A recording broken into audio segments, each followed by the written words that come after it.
Agartala railway স্টেশনে এক mobile phone চোরকে আটক করে গণধোলাই দিয়ে পুলিশের হাতে তুলে দিল রেলযাত্রীরা। জানা যায়, আগরতলা বাধারঘাট রেলওয়ে স্টেশনে এক কুখ্যাত মোবাইল ফোন চোর প্রতিনিয়ত রেল স্টেশনে এসে যাত্রীদের কাছ থেকে মোবাইল ফোন চুরি করে নিয়ে পালিয়ে যায়। পুলিশকে জানানোর পরেও সেই কুখ্যাত চোরকে পুলিশ আটক করার সক্ষম হচ্ছিল না।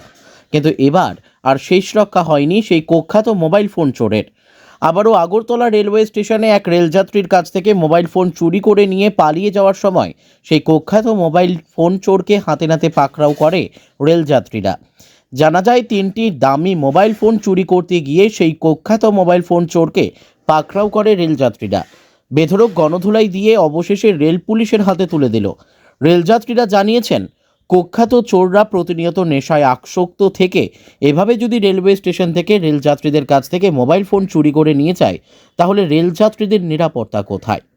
অতি সত্বর প্রশাসন যাতে নেশাগ্রস্ত কুখ্যাত চোরেদের বিরুদ্ধে কঠোর ব্যবস্থা গ্রহণ করেন, প্রশাসনের নিকট সেই দাবি রাখলেন সকল রেলযাত্রীরা। নাম কি তা?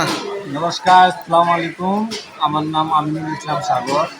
আজকে আমি সকালে আগরতলা ছিলাম, আর এখন বাড়িতে যাচ্ছি। বাড়িতে যাওয়ার সময় এখানে একটা চোর মোবাইল, 4-5টা মোবাইল নিয়ে, একটা চেইন নিয়ে পালাতে ছিল। তারপরে সবাই ধরে অনেক ধুলাই করলো, পুলিশের হাতে দিয়ে দিল। এইরকম যদি স্টেশনের ভিতরে চুরি করে যাত্রীরা কেমনে তারা জিনিস নিয়ে থাকবে, কেমনে তারা সুবিধা মতন যাবে? কারণ ওরা টিকিট করে যাচ্ছে, সরকারের করে টিকিট করে, সরকারের করে টাকা দিয়ে যাচ্ছে, ট্যাক্স দিচ্ছে স্টেশনে।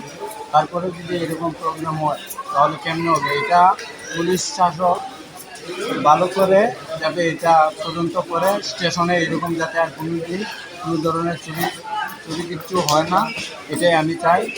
এটাই আমি পুলিশ